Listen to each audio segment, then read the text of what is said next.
If you've ever looked at your closet, your makeup bag, or your bank statement and wondered why you bought something, you're not alone.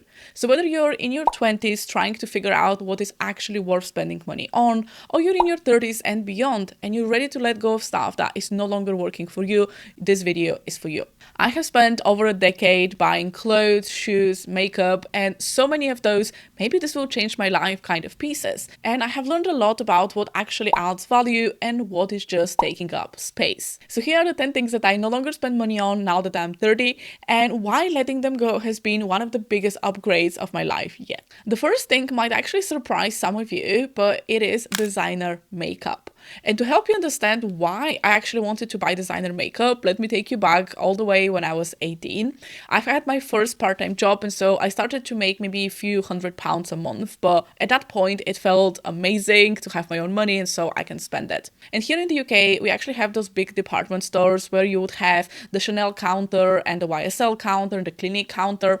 And I would go and browse with my friend. And then the sales assistant would actually come and offer to do color matching and maybe even do my makeup. And I remember at that point, this was not available back home in Bulgaria. And so it felt like such a princess treatment to have someone do your makeup for 15-20 minutes. And because I was such a people pleaser, I couldn't really say no back then. And so I would find that maybe the foundation that they used or the lipstick or whatever product they used on me, I would oftentimes almost feel this pressure to buy it. And so I ended up having quite a big collection of Dior, Chanel, YSL, Makeup Forever, Clinique, all of those quite expensive brands back then. And the thing that I've learned is that designer makeup is just not worth the price. And number one is because you can find very similar, if not better products on the high street for maybe about a third of the price. And number two, some designer products are actually really bad quality, but you're buying them because of the prestige that supposedly comes from having a Gucci lipstick or a YSL foundation. But the thing is that a foundation that costs £50 and a foundation that costs £15, they both do a very similar job. And honestly, back in the day, I was actually wearing quite a lot of makeup. So I would go through a £50 foundation in about 3 months and have to repurchase, which is crazy when you think about how much money I would spend just on one type of product. But mascara, lipstick, blush, all of those things would really add up. And I had absolutely convinced myself that this sort of luxurious makeup was more me. It was better. It was higher quality. When in fact, now that I've tried quite a lot of drugstore brands, I genuinely don't think that it is worth it. And I think it was about 5 years ago when I became self-employed and I stopped really going out because the world changed quite a lot. I realized that I just don't need designer makeup and I could achieve a very similar effect with drugstore products that cost maybe a fraction of the price. And I think that obsession with brand names and that association with luxury and higher quality came from the fact that at that point I could not afford to buy anything designer. So I couldn't buy the Gucci belt, I couldn't buy even a scarf, not to mention any of the clothes. And so makeup felt like the one thing that was accessible even on a much lower income. And so because I was so obsessed with how I'm being perceived and projecting maybe that more well-off version of myself that I just wasn't, the designer makeup seemed like the solution that's going to take me there. Because if you have a YSL lipstick, you're obviously successful, right? And I think that for me, that whole obsession with brands was a really big thing, and I'll talk more about that later in the video in a different point. But what I've come to realize is that if I want to buy a product purely because of the brand, that is a bad reason. Number two is gonna be a bit controversial, but I no longer spend money on special occasion dresses and shoes for specific events. I think that we all have this one sort of big adult purchase, the first purchase that you make when you start making real money, and maybe it is a little bit above your budget. And for me, that was my Victoria Beckham secondhand dress. Now, I bought this from a consignment store back in Edinburgh, and I bought it because I just really liked it. But it was this bright orange color, which made it very memorable and very difficult almost to style in a different way because of the style of the dress itself. And I only wore it once to my cousin's wedding. And while I did feel great, it was also one of those items that I never wore again. I sold this dress a year later for about £80, so I ended up losing over £100, basically spending that on a single occasion. So one thing I've realized is that I'm just not someone that has a lot of special occasions to attend. And because of that, I don't think that I need to spend my money on things that I would only wear once or twice. And so right now I have a couple of pieces that I'm happy to rewear to different events, because I have, let's say, a longer dress, I have a shorter dress, and those are my go-to pieces if I have a gala dinner, a wedding, or something like that. But I no longer want to spend £100, £200, or even more on shoes, bags, and dresses that I would potentially wear 2 or 3 times. And so if you're someone that maybe has a lot of events, you might consider renting. And I think renting would be oftentimes a lot cheaper than buying any of those things, even from fast fashion. And you can have a different look. And one thing that I've learned is that if I have £200, I would much rather spend it on something that I would wear a lot more often. So whether that is a coat, a bag, a comfortable pair of shoes, maybe some really high quality jewelry, anything that I can wear a lot more often, for me is a much better use of my money, because it makes me feel special every single day rather than just on that one occasion. Number 3 is something that I think we have all done at one point in our life, and that is buying uncomfortable shoes. And I don't know about you, but I have had entire days or events ruined because my feet were in such pain, because I would buy a pair of really beautiful shoes, but I wouldn't be able to really stand in them or walk in them or do really anything in them. And I still remember the blisters and the pain rather than the wedding or rather than the celebratory event. And so one thing that I've learned is that no matter how beautiful a pair is, if I wear it once and then it gives me blisters, it gives me pain, this is the one thing that I start associating with that pair. And so the next time before I wear them, my brain is like, no, you don't want to do that. Remember how you felt the last time. And so that pair of shoes remains unworn, which makes it a really bad investment. And so I've realized that if I dread putting something on, what's the point in having it? And what's the point in even buying it? And so these days, I genuinely only buy shoes that are comfortable from the get-go. And if I'm buying a pair that is new, I would spend a lot of time with it in stores, like walking around and trying to see if any pain is showing up. Because the thing is, if it's showing up after 10 or 15 minutes in the store, it will definitely show up when you wear them in real life. And I have learned that comfort, especially when it comes to shoes, is so much more important than style. So yes, I will always try to find shoes that are both comfortable and stylish, but if I have to pick between one or the other, I would pick the slightly less beautiful shoes that are really comfortable and easy to walk in than something that looks amazing but gives me so much pain and I can't actually walk in it. Number 4 is a point that took me so long to realize, and that is buying pants and bottoms that don't let me breathe when I sit in. So I don't know about you, but if I look into my own wardrobe, I have bottoms ranging from size small to size extra large and everything in between. And the thing is, this is for the same body right now that I have. But for the longest time, I used to stick to the fact that I'm a UK size 12 and that's my size. And so I would go into any store and try and pick the size 12 from their jeans or skirt or whatever I was trying to buy. And oftentimes I would realize that technically, maybe I can squeeze into that size 12, but that's not my actual size in this specific brand. Sometimes I would need to size down, but oftentimes I would need to size up because in this specific brand, they started to make the size 12 a little bit smaller and I would need a 14 or even a 16.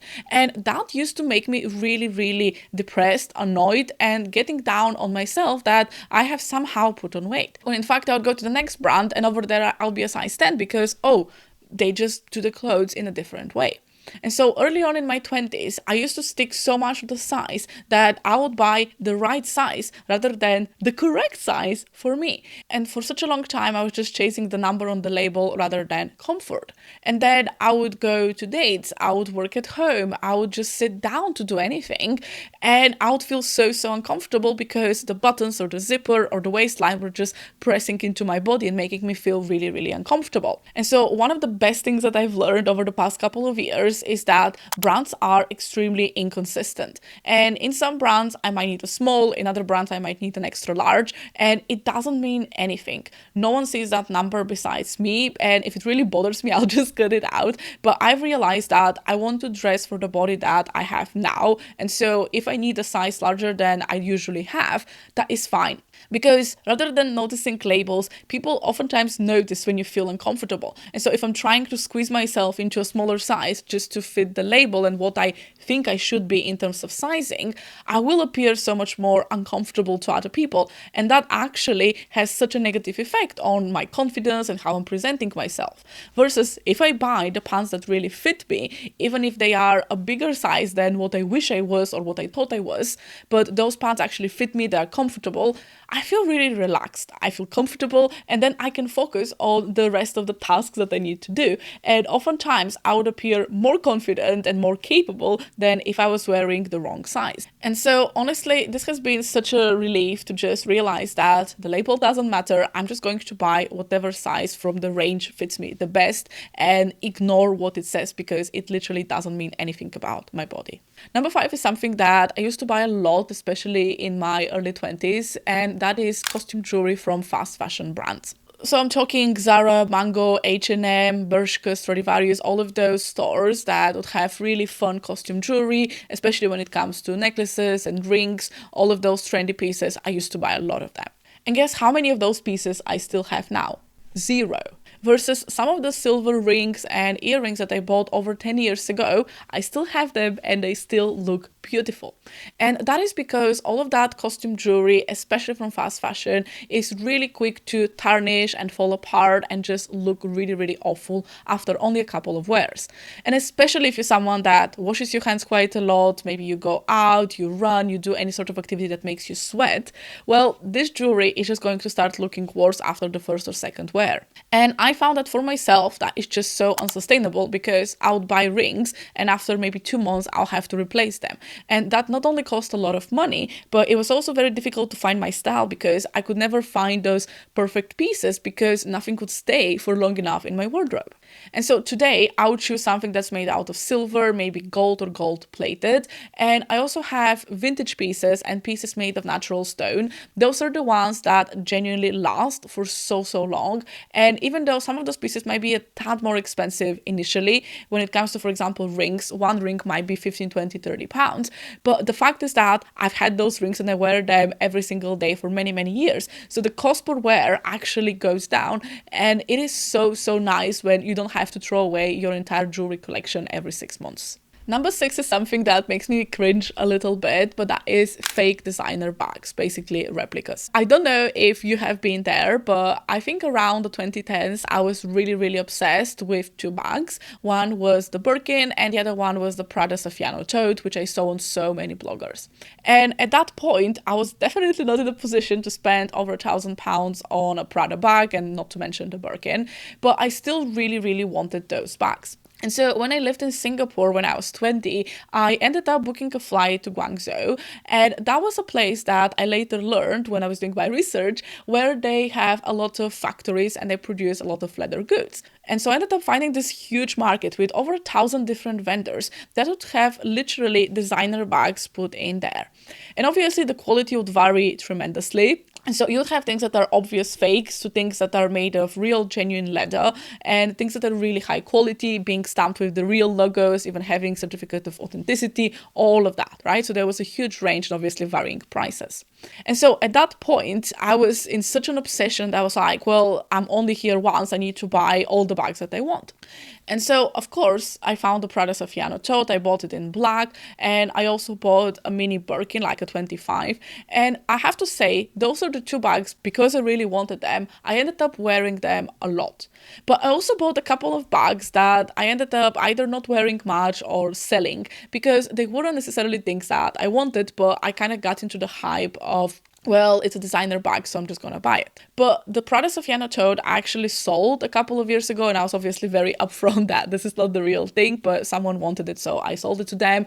And the fake Birkin, I kind of find myself not wanting to wear it more and more. And that is because where I live right now in Manchester, people do have the genuine version of those designer bags. And so whenever I go into maybe a higher end store or just walk around, people would obviously recognize those bags because they're really famous, and sometimes come and ask me where it's from and stuff like that. And I feel really uncomfortable because I feel like I'm kind of fooling people. Maybe they feel like I am this person that's very, very successful has this bag, when in reality, I'm not there yet. And at the same time, I just don't feel great wearing something that pretends to be the real thing, but it's not. And I think this whole obsession, going back to the designer makeup, came from the fact that I couldn't really afford all of those designer bags. And I just thought that if I have a bag that makes me look successful and look wealthy, that I would magically become that person, when in fact, I had to actually work on myself and develop my skills and my confidence. And that was the real thing that allows me now, if I want to, I could potentially buy a designer bag.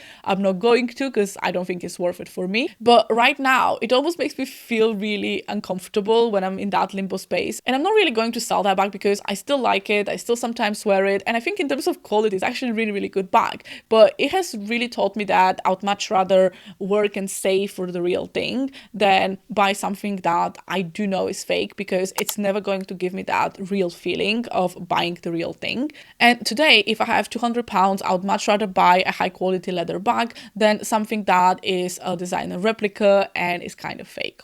The next thing is something that I think we've all experienced, and that is flimsy t-shirts. So you know those t-shirts that you buy maybe from fast fashion, and the first time you wear it, you wash it, and then it comes out of the laundry just stretched out and looking like a rug? I don't know about you, but I've had so many of those t-shirts that are just so flimsy and such low quality that just doesn't allow them to look good after one wear. And I call them literally single-use t-shirts because oftentimes that is what the quality allows them to be. They're not really great for multiple wears. And over the years, I've had so many of those t-shirts from Primark and H&M and any of those fast fashion brands, and I've just realized that to me, it is genuinely not worth it. These days, I would much rather spend £20 on a Uniqlo t-shirt, especially the men's t-shirts are really nice quality and they sort of like bounce back, or try to find a high quality second-hand t-shirt. For example, I have this one from Victoria Beckham, and I've worn this 15 times, I've washed it many times, and it honestly looks like new. Like, the cotton is so thick, and the color and everything just looks amazing, looks pristine. And that kind of item just makes me really, really happy. And so not only is it more economical to buy slightly more expensive but higher quality t-shirts, you're also going to feel better when you wear them because they just fit differently. And I know Christina Michels did a really good video where she compared different price points and how they look after wear. So definitely give that a watch, because buying super expensive t-shirts is also not really a solution. But there is this middle ground where you can find really high quality pieces.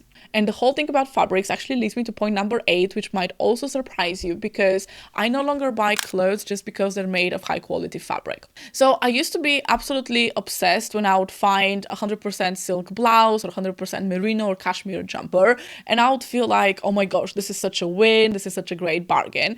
And I would completely ignore the fact that maybe the piece is 5 sizes too big, or maybe the piece is just not my style. And I have bought over the years so many pieces that technically were great quality, sometimes even from great brands, but I never ended up wearing, or I didn't wear as much as I thought I would, because they didn't fit my personal style. They were maybe too plain, too boring, or just different from what I actually enjoy wearing. And so every single time I would declutter pieces, I would find that, oh, there is this silk shirt in a color that I don't like. There is this cashmere jumper in the shape that I don't like on me. And so what's the point in buying really high quality pieces if in the end you still don't wear them, right? The whole point of quality is to allow you to wear that piece a lot, so then the item lasts. And so for me, I have learned that every time I find something, especially secondhand, I have to stop and say, okay, this is a good fabric, this is a good brand, but do I actually like this piece? Would I actually want to wear it, or am I buying this just because of the fabric? And probably 70% of the times I am drawn to something because of the fabric, and I've had learned to just leave it in store. And it's hard, but I have to remind myself that someone might find this really basic cashmere jumper and love it because it is so minimal. But for me, I am much rather spending my money on a cashmere jumper that has maybe an interesting detail or an interesting color or something like that. Number 9 is something that really surprised me when I was reflecting on it, but it's actually buying too many lipsticks. So when I was in my 20s, I used to have this idea that in order to be a proper makeup person, I need to have one of each color. And I know some people have that with t-shirts, with sneakers, but I definitely had it with lipsticks. And so I would buy a brown lipstick and a purple lipstick and a dark red lipstick, even though these were not colors that I ever actually needed or wanted to reach for. And so at one point, I remember I had over 30 different lipsticks, and just like with the 80-20 rule, you only wear 20% of the items 80% of the time, and that was 100% true when it comes to my lipsticks. And through many years of decluttering, what I've realized is that I absolutely don't need to have the entire range. And until I find myself maybe 5 times in a given month doing a makeup look or wearing a certain item and feeling like I really need a pink fuchsia lipstick. And until that happens, I am perfectly okay with making do with the colors that I have and realizing that, yes, this color might be amazing and that color may look amazing on someone else, but I don't need it and I don't need to buy that many lipsticks because I'm genuinely never going to use them. And point number 10 might be a little bit controversial, but I no longer buy frozen pizza. And I know this is a little bit of a departure from all of the fashion and makeup things, but I would buy frozen pizzas because I thought that I'm saving money and it's more convenient when it comes to time. Because of course, sometimes you're really tired and the last thing you want to do is cook. But one thing I have learned after watching Bethany Dobson, who is a really good creator when it comes to creating meals, and I have learned that number 1, frozen pizzas actually have quite a lot of calories that I wasn't really aware of. And number 2, it is not actually that much quicker to make a frozen pizza than to make a different kind of pizza. So for those days when I have a little bit more time, it actually takes about 5 minutes to make your own dough. It's really, really simple and it tastes 15 times better than buying any frozen pizza. But for those days when I'm really tired, I just have a stack of pita breads in my fridge that I always keep. And I just take one pita bread, I cut it in half and put all of the ingredients that I have at home, put a bit of cheese and put that in the oven. And honestly, it is ready in exactly the same amount of time as a frozen pizza, but it not only tastes better, it just makes me feel a bit better that I am taking care of myself. Because I know for me, frozen pizza oftentimes has this association of I'm not taking care of myself. Like I'm doing this out of convenience, not necessarily because I like the flavor. And so it's almost like I'm not worth the 15 minutes it takes to make a meal. And so whenever I make my own food, even if it's literally just cutting a pita bread and putting some stuff on top of it, it always makes me feel so much better that I'm taking care of myself. And so I'm not saying never buy frozen pizza. I'm not saying it's a bad thing or anything like that. It's just for me, in terms of not just the calories, but also the sort of emotional effect that it has, I have realized that the frozen pizza is just not worth it. And so what I've realized is that turning 30 is not about giving up things. It is about letting go of what is no longer working for you. And especially something may have worked for you in your early 20s and may no longer work for you at the stage of life you're in right now. And honestly, when I made this list, I had over 20 different things and I've only touched upon 10. So please let me know in the comments below. Do you want me to do a part 2? I have a lot more controversial things that I can add to this list. So let me know if you want to see that and I'll see you